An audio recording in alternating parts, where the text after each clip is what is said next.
नाही नाही, एक एक लक्षात घ्या की विकिपीडियाशी किंवा त्या संपूर्ण घटनेवर बोलण्याची ही वेळ नाही.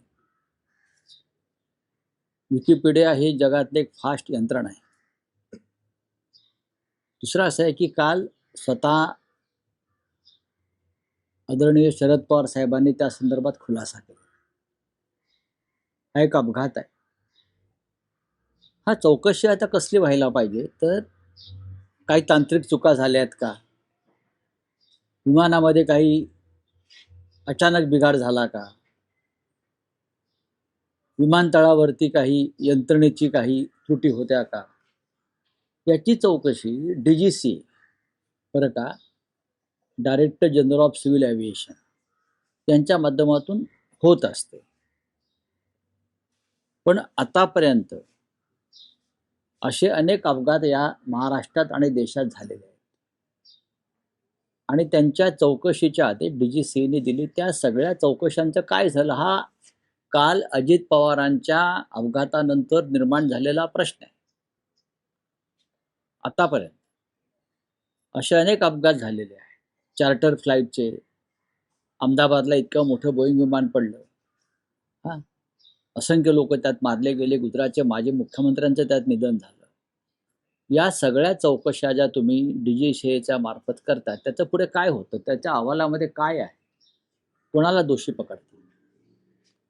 ज्या कंपनीचं आम्ही विमान वापरतो, आम्ही सगळेच वापरतो, निवडणूक काळामध्ये खास करून अशा अनेक कंपन्यांकडून विमानं घेतली जातात. मग ते पायलट,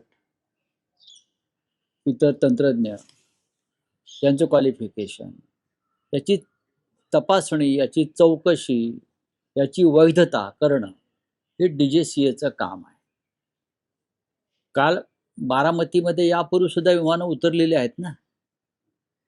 बारामतीच्या त्या छोट्या विमानतळावर अजित पवार हे अनेकदा उतरलेले आहेत किंवा अनेकदा त्यांनी तिथून लँडिंग केलेलं आहे आणि याच प्रकारच्या विमानातून ते प्रवास करत असतील. पण नेमकं काल असं त्या विमानामधला जो बिघाड झाला असं दिसतंय किंवा व्हिजिबिलिटी नाही, विमानानं दोनदा उतरण्याचा प्रयत्न केला, ते उतरू शकलं नाही आणि विमान भरकटलेलं दिसतंय. आता CCTV फुटेज दिसतं.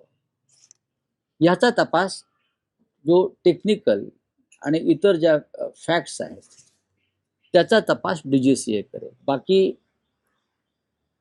माननीय शरद पवार साहेबांनी काल रात्री संपूर्ण खुलासा आणि निवेदन जे दिलेलं आहे ते बरोबर आहे.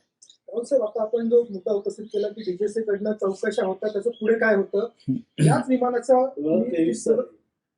अपघात झाला होता त्याची देखील चौकशीचं पुढे काहीच नाही. अशा महाराष्ट्रात आणि देशामध्ये अशा अनेक अपघातांच्या चौकशांच्या घोषणा झालेल्या आहेत. त्याचं पुढे त्या चौकशीतून काय निष्पन्न झालं, म्हणजे माझ्या माहितीप्रमाणे माधवराव शिंद्यांपासून बरं का, असे अनेक अपघात आम्ही पाहिले आणि त्याच्यामध्ये अनेक महत्त्वाच्या लोकांचा मृत्यू झाला. त्यांचं पुढे काय झालं याचा कधीही अहवाल हा देशासमोर आला नाही. निदान महाराष्ट्राचे उपमुख्यमंत्री अजित पवार यांच्या विमानामध्ये नेमका कोणता बिघाड झाला किंवा त्यावेळेला नक्की काय झालं, ब्लॅक बॉक्स मिळालेला आहे. ब्लॅक बॉक्स मिळाल्यावर अनेक गोष्टींचा उलगडा होतो. पायलट आणि को पायलट यांचा अनुभव सुद्धा चांगला होता. त्यांनी साधारण त्यांच्याकडे 1600 तासांचा अनुभव आहे हे माझ्या वाचनात आलं. तरी जर हा अपघात काही तांत्रिक कारणामुळे झाला असेल तर DGCAनं या संदर्भातली माहिती समोर आणली पाहिजे, कारण भविष्यामध्ये अशा प्रकारचे अपघात होऊ नये. राजकारणी अशा प्रकारची विमानं वापरतात. राजकारण्यांकडे आता वेळ नाही. पूर्वी लोक ट्रेनने प्रवास करायचे, रस्त्यानं प्रवास करायचे. आता फार त्यांना घाई आहे, ते विमान घेतात, विमानात बसतात आणि ताबडतोब निघून जातात. पण त्या विमानाची कंडिशन, त्या विमानाचे पायलट त्या विमानांचा मेंटेनन्स, अशा अनेक गोष्टी आता चर्चेला आलेल्या आहेत, खास करून अजितदादांच्या अपघातानंतर. CEN न्यूज, देश प्रदेश की ताजा तरीन खबरों के लिए CEN न्यूज को सब्सक्राइब करें और रहें पल पल की खबर से हर पल बाखबर.